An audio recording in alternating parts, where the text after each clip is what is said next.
Bienvenue dans cette seconde vidéo sur la série des outils de retouche. Nous allons voir maintenant l'outil pansement après avoir vu l'outil Spot Healing Tool. Alors, pour y accéder, vous cliquez sur l'outil précédent, vous restez appuyé, ce qui fait apparaître le menu dans lequel vous pouvez défiler et vous pouvez ensuite sélectionner l'outil pansement qui est le second de la liste. Donc, l'outil pansement fonctionne de manière différente par rapport à l'outil Spot Healing Tool parce qu'il n'est pas automatique, c'est-à-dire que vous allez devoir indiquer à Photoshop la zone que vous voulez sélectionner pour recouvrir la zone à recouvrir.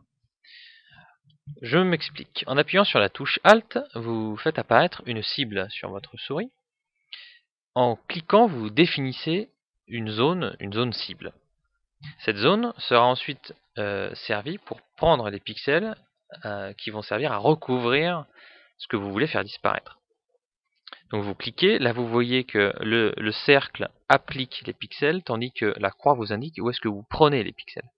En relâchant, Photoshop fait un mélange des deux différentes couches pour la rendre invisible et le plus homogène possible le plus homogène possible par rapport à l'ensemble, au reste de l'image, pour que ce soit totalement invisible. Alors ça marche assez bien quand vous prenez des éléments qui sont dans les mêmes tonalités. Là par exemple ça devrait bien marcher.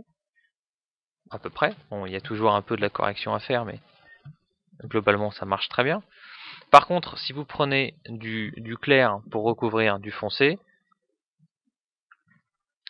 ça marche moins bien. Là par exemple on a fait un trou dans la zone floue, donc ça se voit qu'il y a une retouche. Donc il faut toujours prendre dans une tonalité qui est vraiment le plus proche possible. Attention également à ne pas passer sur des éléments qui font partie de l'image que vous êtes en train de recouvrir. Parce que tant que vous n'avez pas lâché le clic de la souris, l'image n'a pas en réalité disparu. Donc si je prends ma source trop proche de ce que je vais effacer et que j'avance, vous voyez que je suis en train de reproduire ce que je voulais effacer.